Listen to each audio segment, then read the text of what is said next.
नमस्कार दोस्तों, मैं गोविंद मारवाल और आज के सेशन में हम चर्चा करेंगे अपवर्तन को लेकर कि अपवर्तन क्या होता है, किस कारण से अपवर्तन की घटना होती है, अपवर्तन की रियल लाइफ एप्लीकेशन क्या है। इन सभी चीजों को लेकर हम डील करेंगे इस वीडियो में। तो सबसे पहले हम बात करते हैं कि अपवर्तन होता क्या है, किस कारण से अपवर्तन होता है। तो दोस्तों, जो प्रकाश का जो वेग है वो हमने पिछले वीडियो में चर्चा की कि प्रकाश का वेग सबसे ज्यादा निर्वात में होता है 3 × 10⁸ मीटर पर सेकेंड। प्रकाश का वेग अलग अलग माध्यम में अलग अलग होता है। प्रकाश का जो वेग है वो अलग अलग माध्यम में अलग अलग होता है। तो भिन्न भिन्न माध्यम में प्रकाश का वेग भिन्न भिन्न होने के कारण ही अपवर्तन की घटना हमें देखने को मिलती है। देखिए किस तरीके से, ये सपोज मैंने कोई मीडियम लिया, इसके ऊपर मैं एज्यूम कर रहा हूं कि यहाँ हमारे पास हवा थी, ठीक है, और यहाँ है हमारे पास पानी। तो पानी को मैं कुछ इस तरीके से थोड़ा दिखा देता हूं इसमें। ये हमारे पास वाटर है।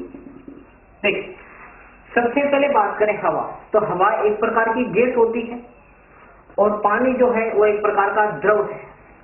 तो माध्यम की अगर हम बात करें तो माध्यम 2 प्रकार से बताए जाते हैं दोस्तों, एक विरल माध्यम और दूसरा सघन माध्यम।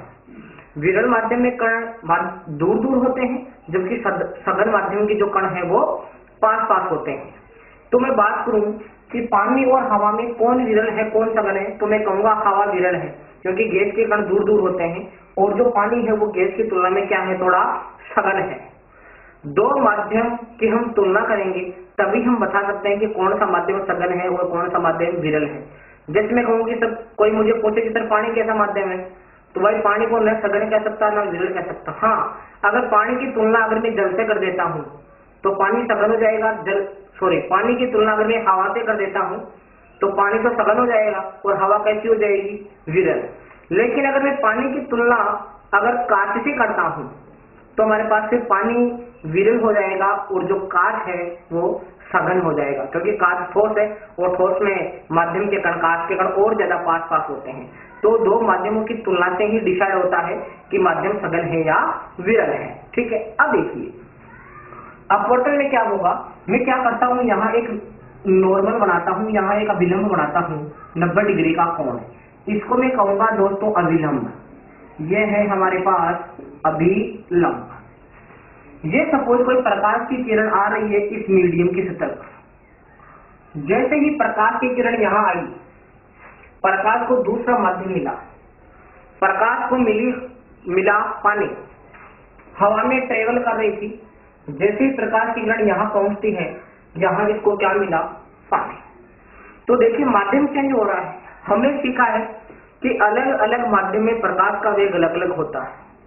विरल माध्यम में प्रकाश का वेग ज्यादा होता है, सघन माध्यम में प्रकाश का वेग कम होता है। जैसे ही ये किरण यहाँ विरल माध्यम से सघन माध्यम में प्रवेश करेगी तो इसका वेग घट जाता है, और वेग घटने के कारण क्या होता है कि ये जो किरण है ये थोड़ा अभिलंब की ओर झुक जाती है।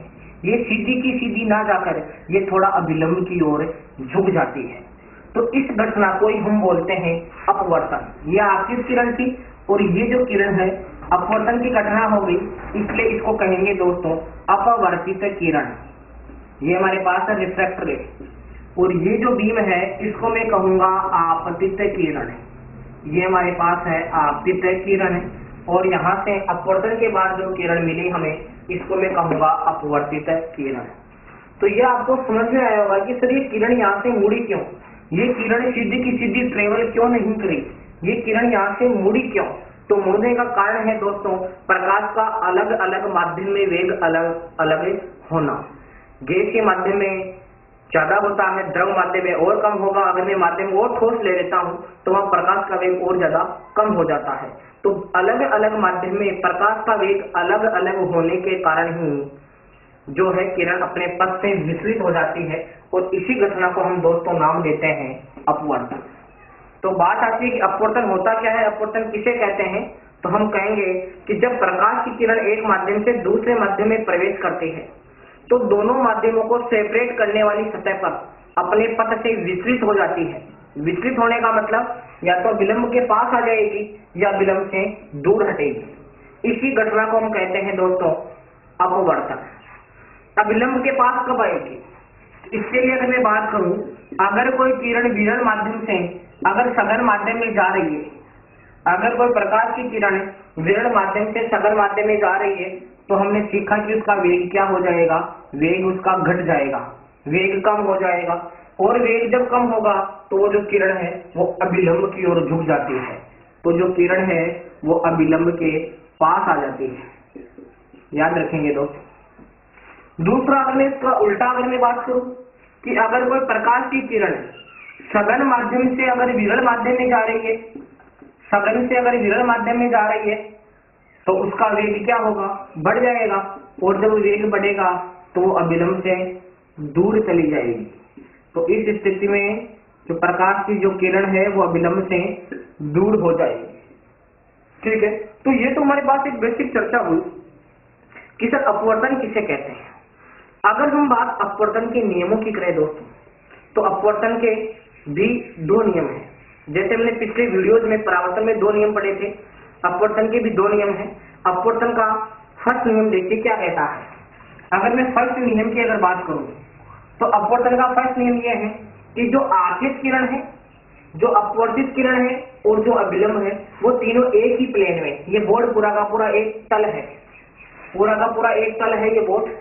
ऐसा नहीं कि अपवर्तित किरण इस तल में नहीं है, इस बोर्ड से उठ के ऊपर आ जाएगी, ऐसा नहीं होगा दोस्तों। तीनों के तीनों एक ही तल में है, तीनों के तीनों को हम ब्लैक बोर्ड के ऊपर ही बना रहे हैं।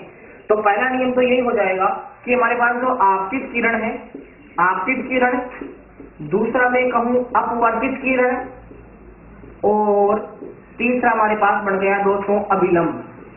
आपतित किरण, अपवर्तित किरण और जो अभिलंब होते हैं वो तीनों एक ही तल में स्थित होते हैं।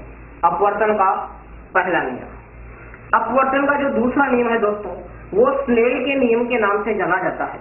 अपवर्तन का दूसरा नियम जो है उसको हम बोलते हैं स्नेल का नियम, इसको हम कहते हैं स्नेल का नियम। स्नेल का नियम क्या कहता है कि आपके पास जो आपतन कोण है I और जो अपवर्तन कोण है R, याद रखिए दोस्तों, यहाँ ये जो कोण बनेगा इसको मैं कहूंगा I, और यहाँ ये जो कोण बनेगा R, तो जो I है इसको तो मैं कहूंगा आपतन कोण। किस कोण से किरण आपतित हो रही है, R जो है इसको मैं कहूंगा अपवर्तन कोण, अपवर्तन कोण। तो दोस्तों क्या अपवर्तन में दोनों कोण बराबर रह सकते हैं क्या?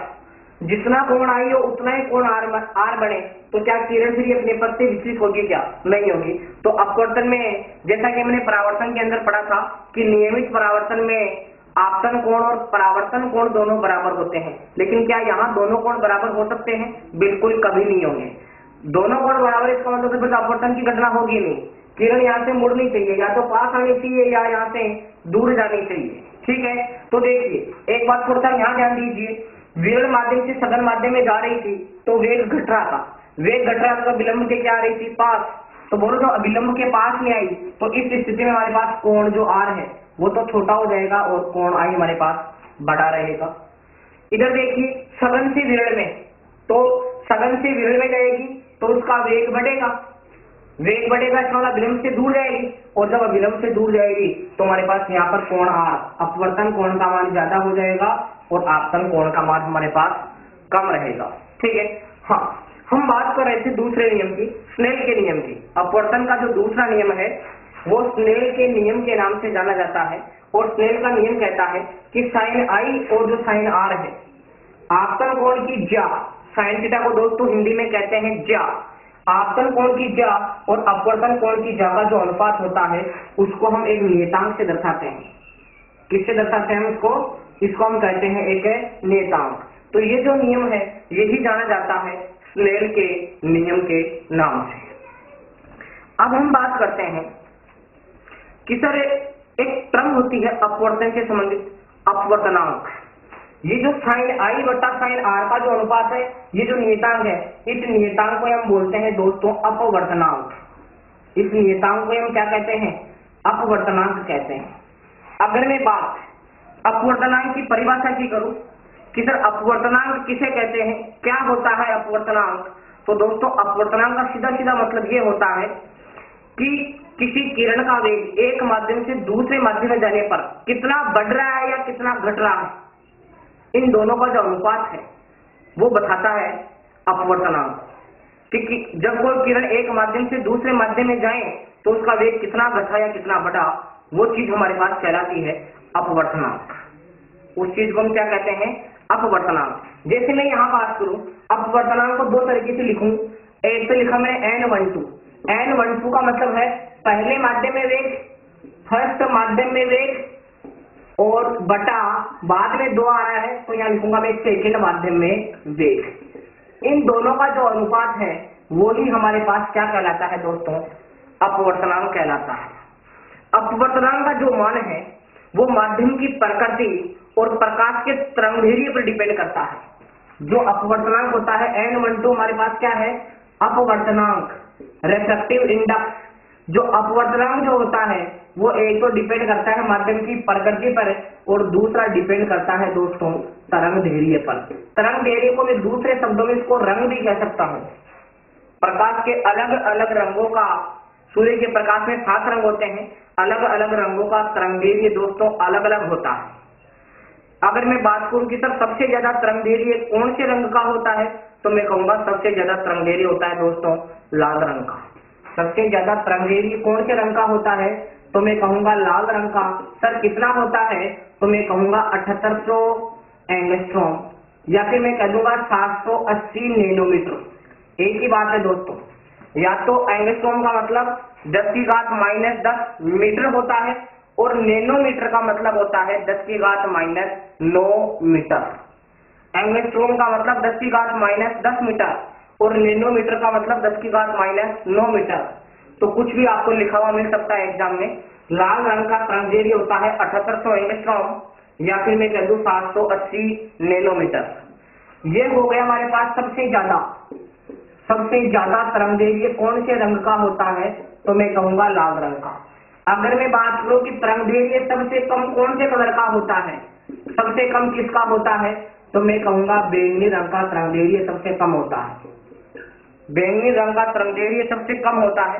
कितना होता है, तो मैं कहूंगा 3800 एंगस्ट्रॉम कह दो या फिर आप बोल दो 380 नैनोमीटर, एक ही बात है।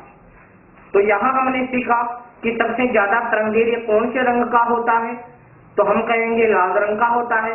कितना होता है, तो हम कहेंगे 7800 एंगस्ट्रॉम या 780 नैनोमीटर, ठीक है। फिर हम बात करें कि सर सबसे कम तरंगदैर्घ्य कौन से रंग का होता है, तो मैं कहूंगा बैंगनी रंग का। कितना होता है, 3800 एंगस्ट्रॉम या फिर हम बोल देंगे 380 नैनोमीटर। दोस्तों खतरे के निशान लाल रंग के होते हैं। खतरे के जो निशान होते हैं वो लाल रंग के होते हैं। उसका भी रीजन यही है कि लाल रंग का जो तरंगदैर्घ्य है वो सबसे ज्यादा होता है, अर्थात लाल रंग का प्रकीर्णन वायुमंडल में सबसे कम होता है। इस कारण लाल रंग से चलने वाली किरणें ज्यादा से ज्यादा हमारी आंखों तक पहुंच पाती है। तो यहाँ हमने चर्चा की अपवर्तनांक को लेकर के। अपवर्तनांक किसे कहते हैं, तो फर्स्ट माध्यम में वेग और दूसरे माध्यम में वेग का अनुपात अपवर्तनांक कहलाता है। याद रखें दोस्तों, ये भी वेग है, ये भी वेग है, इसका भी मात्रक मीटर बट्टा सेकेंड, इसका भी मात्रक मीटर बट्टा सेकेंड है। तो याद रखेंगे कि जो अपवर्तनांक होता है इसका कोई मात्रक नहीं होता है। अपवर्तनांक एक मात्रकहीन राशि है, याद रखेंगे। अपवर्तनांक किस प्रकार की राशि है, तो हम बोलेंगे अपवर्तनांक एक मात्रकहीन राशि है, क्योंकि ये दो वेगों का अनुपात है। तो यहाँ भी मीटर बट्टा सेकंड से मीटर बट्टा सेकंड कट जाएगा, तो अपवर्तनांक का कोई मात्रक नहीं होता है। अपवर्तनांक माध्यम की प्रकृति और प्रकाश की तरंगदैर्घ्य पर डिपेंड करता है। लाल रंग का अपवर्तनांक सबसे ज्यादा, बैंगनी रंग का अपवर्तनांक सबसे उल्टा बोल गया मैं। लाल रंग का तरंगदैर्घ्य सबसे ज्यादा, जबकि बैंगनी रंग का तरंगदैर्घ्य सबसे कम। अपवर्तनांक उल्टा होता है दोस्तों। अपवर्तनांक सबसे ज्यादा, अगर मैं बात करूं कि अपवर्तनांक सबसे ज्यादा किसका होगा, तो अपवर्तनांक होगा सबसे ज्यादा बैंगनी रंग का। सबसे ज्यादा होगा बैंगनी रंग का, याद रखेंगे दोस्तों। सबसे ज्यादा अपवर्तनांक कौन से रंग का होता है, तो मैं कहूंगा बैंगनी रंग का। सबसे कम अपवर्तनांक कौन से रंग का, अगर मैं बात करूं कम की, तो सबसे कम बनेगा दोस्तों लाल रंग का। तो ये बात आप दोनों याद रखेंगे। अब हम चर्चा करेंगे दोस्तों अपवर्तन के उदाहरणों को लेकर कि अपवर्तन की रियल लाइफ एप्लीकेशन क्या है। हमें दैनिक जीवन में अपवर्तन के उदाहरण कहाँ कहाँ देखने को मिलते हैं। ठीक है, तो देखिए सबसे पहला अगर मैं बात करूं तो इसका प्राकृतिक उदाहरण है आकाश में तारों का टिमटिमाना। आकाश में तारों का टिमटिमाना।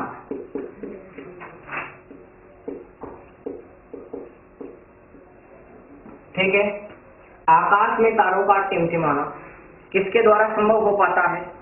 अपवर्तन की वजह से। किस तरीके से टिमटिमाते हैं दोस्तों, जान लीजिएगा। कोई भी वस्तु हमें कब दिखाई देती है? जब उस वस्तु से चलने वाली किरणें हमारी आंखों तक पहुंच पाती है। किसी भी वस्तु के दिखाई देने का कारण है उस वस्तु से चलने वाली किरणों का हमारी आंखों तक पहुंच पाना। तारे हमें दिखाई देने के कारण तारों से चलने वाली किरणें हमारी आंखों तक पहुंच रही है, तभी हमें तारे दिखाई दे रहे हैं। तो वायुमंडल में क्या है? खूब सारी परतें हैं। कहीं सौरमंडल है, तो कहीं समता मंडल है, तो कहीं आयन मंडल है। वायुमंडल में अलग अलग परतों का घनत्व अलग अलग होता है, या फिर मैं यूं कहूं कि अलग अलग परतों का अपवर्तनांक अलग अलग होता है। तो जब तारों से चलने वाली किरणें हमारी आंखों तक पहुंचती है तो कभी तो प्रकाश किरण का, तारों से चलने वाली प्रकाश किरणों का वेग बढ़ेगा, कभी घटेगा, कभी बढ़ेगा, कभी घटेगा। तो कभी विरल माध्यम से कभी सघन माध्यम में जाएगी, कभी सघन से विरल में जाएगी, फिर कभी विरल से सघन में जाएगी। तो इस तरीके से हमारी आंखों तक आकर पहुंचती है। ऐसे कभी विरल से सघन, कभी सघन से विरल, कभी सघन से विरल, इस प्रकार से हमारी आंखों तक आकर पहुंचती है। तो हमें तारा जो है ऐसे झिलमिलाता हुआ प्रतीत होता है। तो आकाश में तारों का टिमटिमाना कौन सी घटना पर आधारित है? अपवर्तन की घटना पर आधारित है। दूसरा अगर मैं बात करूं, जो हमारे दिन छोटे बड़े होते हैं, दिन की लंबाई में वृद्धि, दिन की लंबाई में वृद्धि। देखो वह सर्दियों में हमारे यहाँ भारत में सर्दियों में रात छोटी होती है, गर्मियों में दिन बड़े हो जाते हैं। ठीक है, तो यह किसके कारण पॉसिबल हो पाता है? ये भी अपवर्तन की वजह से संभव हो पाता है। सूर्य उदय होने से हमें 2 मिनट पहले दिख जाता है। सूर्य उदय होने से 2 मिनट पहले हमें दिखाई दे जाता है और अस्त होने के 2 मिनट बाद तक हमें दिखाई देता रहता है। तो इस वजह से अपवर्तन के कारण एक दिन की लंबाई में कुल मिलाकर 4 मिनट की वृद्धि होती है। 2 मिनट पहले दिखाई देगा और 2 मिनट बाद तक दिखाई देगा। तो अपवर्तन के कारण दिन की लंबाई में वृद्धि होती है। कितना मिनट की वृद्धि होती है दोस्तों? तो मैं कहूंगा कि अपवर्तन के कारण दिन की लंबाई में 4 मिनट की वृद्धि हो जाती है। फिर हम बात करें, अगर आप किसी द्रव के पेंडे में अगर आप कोई सिक्का रख दो, दोस्तों द्रव पारदर्शी होना चाहिए। पानी, उदाहरण की तरफ बात करें, पानी द्रव पारदर्शी होना चाहिए। अगर मैं किसी द्रव में, पानी में अगर सिक्का रख दूं किसी बर्तन में और उसमें पानी भर दूं और उसको मैं अगर थोड़ा साइड से देखूं तो सिक्का मुझे ऊपर उठा हुआ प्रतीत होता है। तो किसी द्रव से भरे हुए पात्र के पेंडे में रखे सिक्के का ऊपर उठा हुआ दिखाई देना, वो भी किसका उदाहरण है? अपवर्तन का उदाहरण है। साथ ही साथ जो अगर आप उसी पात्र में अगर आप पेंसिल रख दो, द्रव से भरे हुए पात्र में पेंसिल रख दो या कोई लोहे की छड़ वगैरह रख दो, तो वो भी हमें टूटी हुई दिखाई देती है। अगर हम थोड़ा पानी को हमसे दूर रखें बाल्टी को, ठीक है, और उसमें छड़ डाल दें या कोई पेंसिल डाल दें तो उसका हमें मुड़ी हुई दिखाई देना, वो भी किसका उदाहरण है? तो हम कहेंगे वो भी अपवर्तन का उदाहरण है। लेकिन याद रखें दोस्तों, पानी के अंदर वायु के बुलबुलों का रंगीन दिखाई देना, पानी के अंदर वायु के बुलबुलों का रंगीन दिखाई देना, ये पूर्ण आंतरिक परावर्तन की घटना पर आधारित होता है। पानी में वायु के बुलबुलों का रंगीन दिखाई देना, ये किस प्रकार की घटना है? ये किस पर आधारित है? तो हम कहेंगे ये पूर्ण आंतरिक परावर्तन की घटना पर आधारित है। तो यहाँ हमने चर्चा की दोस्तों, अपवर्तन किसे कहते हैं, अपवर्तन होता क्यों है, अपवर्तन का कारण क्या है, साथ ही साथ अपवर्तन के नियम क्या है और अपवर्तन की रियल लाइफ एप्लीकेशन, मतलब अपवर्तन के उपयोग क्या है। आपको दो एक छोटी छोटी बातें और ध्यान रखनी है कि जो अपवर्तन की जो घटना होती है इसमें तरंगदैर्घ्य, चाल और तरंगदैर्घ्य, चाल और एक टर्म आती है आपके पास, तरंगदैर्घ्य, चाल और एक टर्म और है। देखिए इसमें आवर्ती जो है वो आवर्ती अपरिवर्तित रहती है।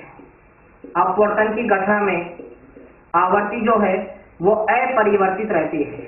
ध्यान देंगे दोस्तों, ये जो तीनों राशियां हैं ये तीनों तो होती है परिवर्तित, तीनों राशियां होती है परिवर्तित। अपवर्तन की घटना में कौन कौन सी राशियां परिवर्तित होती है? परिवर्तित होने का मतलब यह है कि अपवर्तित किरण की तरंगदैर्घ्य भी बदलेगी, उसकी चाल भी बदलेगी और उसकी तीव्रता भी बदलेगी। अपवर्तित किरण और आपतित किरण, आपतित किरण और अपवर्तित किरण में ये तीनों चीजें अलग अलग होगी, ये तीनों चीजें बदल जाती है।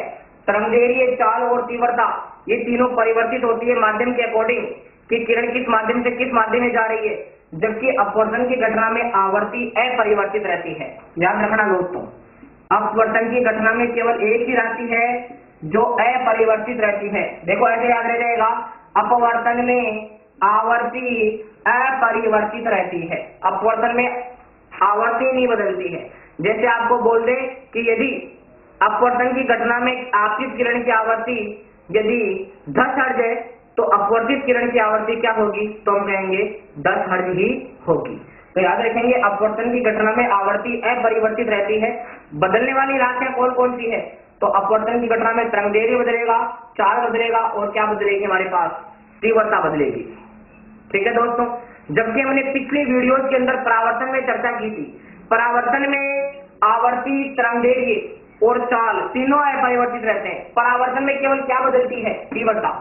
प्रकाश के परावर्तन की घटना में केवल तीव्रता बदलती है, बाकी आवर्ती, तरंगदैर्घ्य और चाल तीनों सेम रहते हैं। जबकि अपवर्तन की बात करें तो अपवर्तन में ये लाइन याद रख लो दोस्तों, आप इसको थोड़ा सा गौर कर लो इसके ऊपर कि अपवर्तन में आवर्ती अपरिवर्तित रहती है। तो इस प्रकार दोस्तों हमने चर्चा की अपवर्तन को लेकर। ठीक है, आई होप कि वीडियो आपको पसंद आया होगा।